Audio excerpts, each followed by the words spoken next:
বরিশালে শুরু হয়েছে ১৫ দিনব্যাপী বিভাগীয় বৃক্ষরোপণ অভিযান ও মেলা। ৯ আগস্ট রোববার নগরীর বেলস পার্ক মাঠে বেলুন ফেস্টুন উড়িয়ে বৃক্ষরোপণ অভিযান ও মেলার উদ্বোধন করেন তথ্য ও সম্প্রচার মন্ত্রী জহিরুদ্দিন স্বপন। পরে তিনি বৃক্ষমেলায় অংশগ্রহণকারী বিভিন্ন নার্সারি ঘুরে দেখেন। বরিশাল বিভাগীয় বৃক্ষমেলায় বিভিন্ন জেলা থেকে আগত ৫০টি নার্সারি অংশগ্রহণ করেছে। প্রতিদিন সকাল ৯টা থেকে রাত ১০টা পর্যন্ত চলবে এই বৃক্ষমেলা। মেলার উদ্বোধনী অনুষ্ঠানে বিভাগীয় প্রশাসন, পুলিশ প্রশাসন সহ বিভিন্ন স্কুল কলেজের শিক্ষার্থীরা উপস্থিত ছিলেন। উদ্বোধনী অনুষ্ঠানে তথ্যমন্ত্রী বলেন, জলবায়ু প্রতিনিয়ত পরিবর্তন হচ্ছে। বাংলাদেশ অন্যতম ঝুঁকির মধ্যে আছে। তার মধ্যে বেশি ঝুঁকিতে উপকূলীয় এলাকাগুলো থাকবে। এই সমস্যার একটি বৈশ্বিক সমাধান করতে হবে।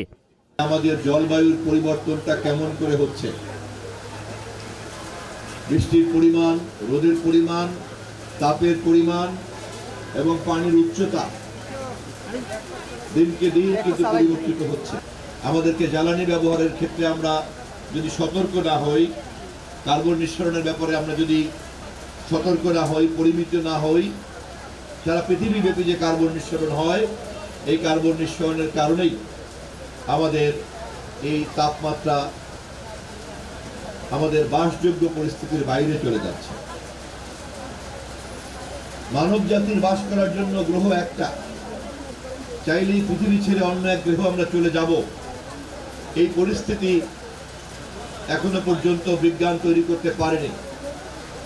অতএব এই গ্রহকে আমাদের বাসযোগ্য করে রাখতেই হবে, এবং তা যেহেতু কেউ একা একা পারে না, কোনো দেশ একা পারে না, সে কারণে সারা পৃথিবীকেই সম্মিলিতভাবে এই কাজ করতে হবে।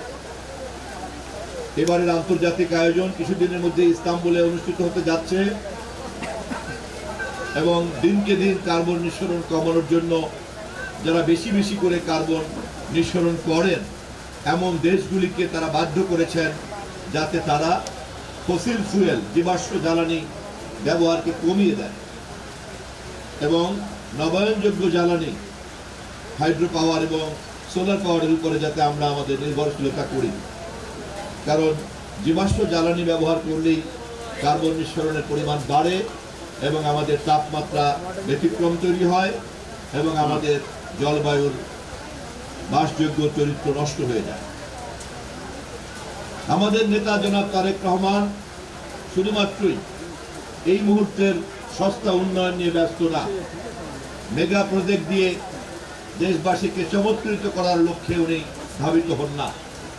তার একটা বড় প্রমাণ আমাদের 5 বছরে 25 কোটি বৃক্ষরোপণের যে লক্ষ্য তিনি ঘোষণা করেছেন তার মাধ্যমে প্রমাণিত হয়।